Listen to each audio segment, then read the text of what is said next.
evening and welcome to Tucker Carlson Tonight. We're coming to you live riverside from Kyoto, Japan. We really didn't make it back to our live camera location yesterday. We had quite a journey. We'll show it to you throughout the hour. Shortly, of course, we'll be interviewing the president right here in Japan, who's here for the G20. But back in our native land, the United States of America, the Democratic Party went completely insane yesterday. That's been happening for a while, of course. Insanity is a process. But last night, at the first Democratic primary debate of the 2020 season, they made it official. Elite Democrats have permanently broken with reality. They no longer care about what's true, what's possible, even what's real. They live in a kind of dream state, a place of fantasy punctuated by howls of self-righteousness.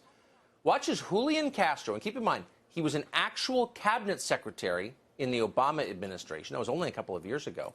Watch as Julian Castro explains that men who get pregnant have a moral right to taxpayer-funded abortions. Not joking. Watch this. I don't believe only in reproductive freedom. I believe in reproductive justice. And, what that means is that just because a woman, or let's also not forget someone in the trans community, a trans female, is poor, doesn't mean they shouldn't have the right to exercise that right to choose.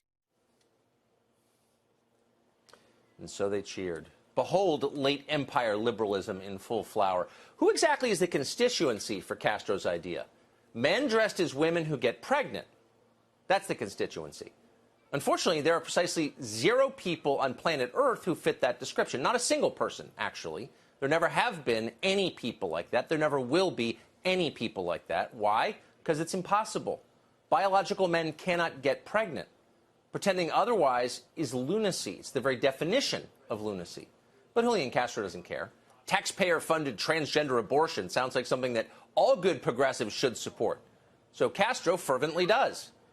And critically, he knows that nobody in the room will defend science or pause to ask him, what the hell are you talking about? They can't say a word. They're too intimidated.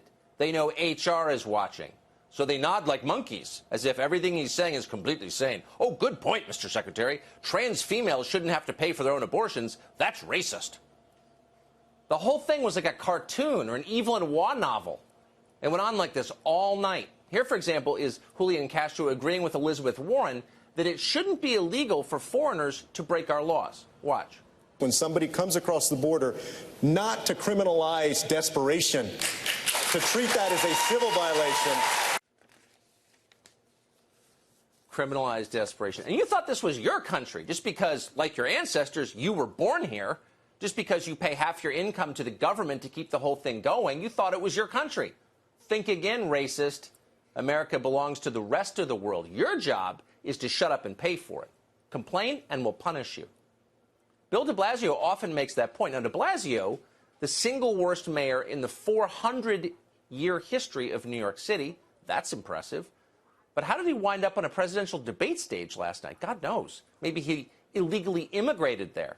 Doesn't matter. He was there. And once he had the mic, de Blasio promised to seize your money and give it to his supporters, who he explained deserve it much more than you do. Yes, we're supposed to be for a 70% tax rate on the wealthy. You hear folks say there's not enough money. What I say to them every single time is there's plenty of money in this world. There's plenty of money in this country. It's just in the wrong hands. Got it? We've got the power. Soon we'll have all the guns, and we're coming for your stuff. That was the major theme of last night. And in case anyone missed it, the 2 whitest candidates on stage decided to repeat the point in stilted Spanish. Cada votante necesitamos la representación y cada voz necesitamos escuchar. Este presidente ha atacado, ha demonizado los inmigrantes. Es inaceptable. Voy a cambiar esto. Got that, gringo? You can add the English language to the long and growing list of things the Democratic Party considers racist. How long before you're banned from speaking it? Think we're joking? Right. Better to learn Espanol if you want to talk to your grandkids. It's a brand new world.